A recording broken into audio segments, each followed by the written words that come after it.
Briar Rose, from Grimm's Fairy Tales, by Jacob and Wilhelm Grimm. A king and queen once upon a time reigned in a country a great way off, where there were in those days fairies.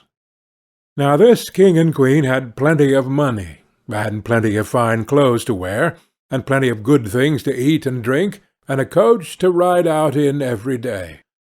But though they had been married many years, they had no children, and this grieved them very much indeed.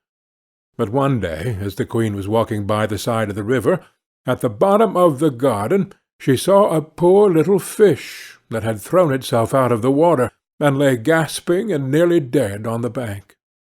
Then the queen took pity on the little fish, and threw it back again into the water, and before it swam away it lifted his head out of the water and said, "I know what your wish is, and it shall be fulfilled in return for your kindness to me. You will soon have a daughter."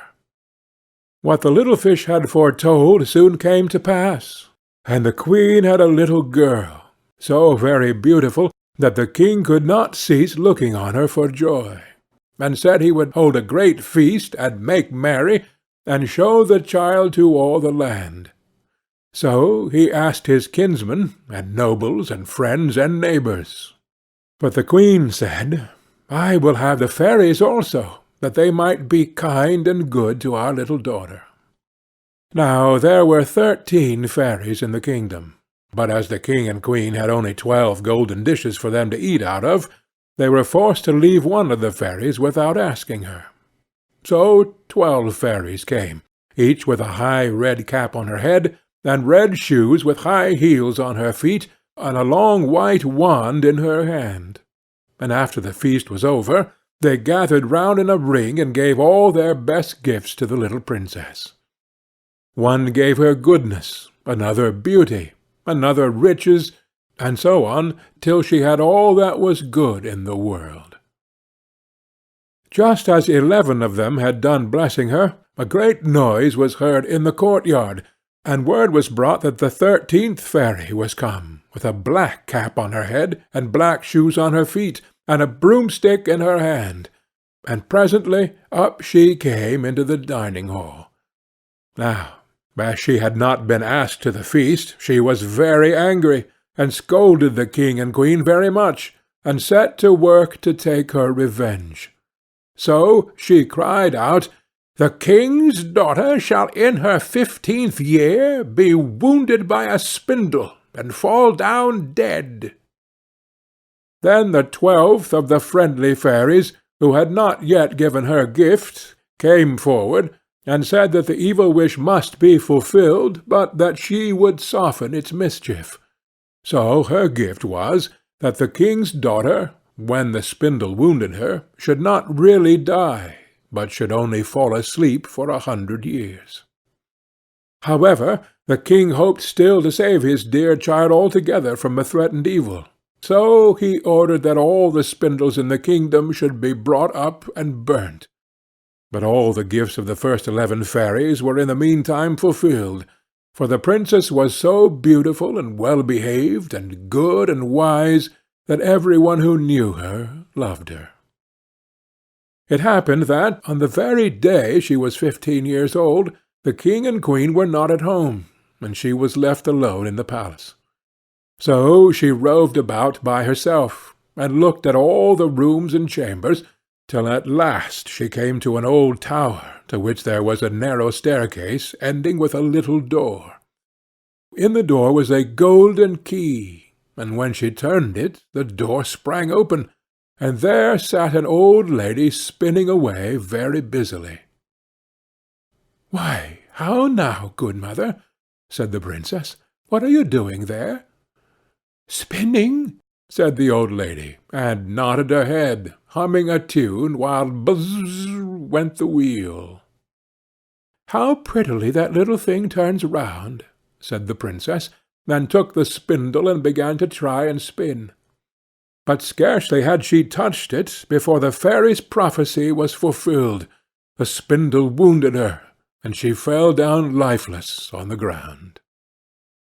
However, she was not dead, but had only fallen into a deep sleep, and the king and the queen, who had just come home, and all their court fell asleep too, and the horses slept in the stables, and the dogs in the court, the pigeons on the housetop, and the very flies slept upon the walls. Even the fire on the hearth left off blazing and went to sleep. The jack stopped, and the spit that was turning about with a goose upon it for the king's dinner stood still. And the cook, who was at that moment pulling the kitchen boy by the hair to give him a box on the ear for something he had done amiss, let him go, and both fell asleep. The butler, who was slyly tasting the ale, fell asleep with the jug at his lips, and thus everything stood still and slept soundly.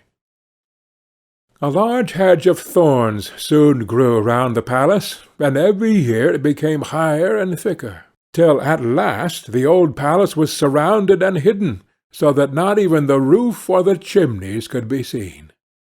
But there went a report through all the land of the beautiful sleeping Briar Rose, for so the king's daughter was called, so that from time to time several kings' sons came and tried to break through the thicket into the palace. This, however, none of them could ever do, for the thorns and bushes laid hold of them as it were with hands, and there they stuck fast and died wretchedly. After many, many years there came a king's son into the land, and an old man told him the story of the thicket of thorns, and how a beautiful palace stood behind it, and how a wonderful princess, called Briar Rose, lay in it asleep, with all her court. He told, too, that he had heard from his grandfather that many, many princes had come and had tried to break through the thicket, but that they had all stuck fast in it and died. Then the young prince said, "All this shall not frighten me. I will go and see this Briar Rose." The old man tried to hinder him, but he was bent upon going. Now that very day the 100 years were ended, and as the prince came to the thicket, he saw nothing but beautiful flowering shrubs, through which he went with ease, and they shut in after him as thick as ever. Then he came at last to the palace, and there in the court lay the dogs, asleep, and the horses were standing in the stables, and on the roof sat the pigeons fast asleep, with their heads under their wings. And when he came into the palace, the flies were sleeping on the walls, the spit was standing still, the butler had the jug of ale at his lips, going to drink a draught, the maid sat with a fowl in her lap, ready to be plucked, and the cook in the kitchen was still holding up her hand, as if she was going to beat the boy.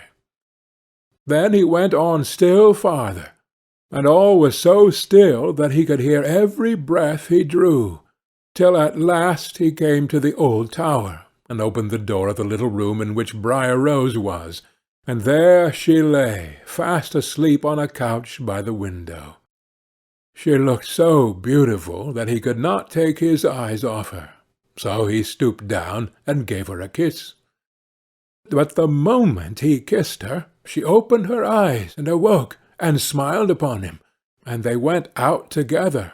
And soon the king and queen also awoke, and all the court, and gazed on each other with great wonder. And the horses shook themselves, and the dogs jumped up and barked, the pigeons took their heads from under their wings, and looked about, and flew into the fields. The flies on the walls buzzed again. The fire in the kitchen blazed up. Round went the jack, and round went the spit, with the goose for the king's dinner upon it. The butler finished his draught of ale, the maid went on plucking the fowl, and the cook gave the boy the box on his ear. And then the prince and Briar Rose were married, and the wedding feast was given, and they lived happily together all their lives long. End of Briar Rose.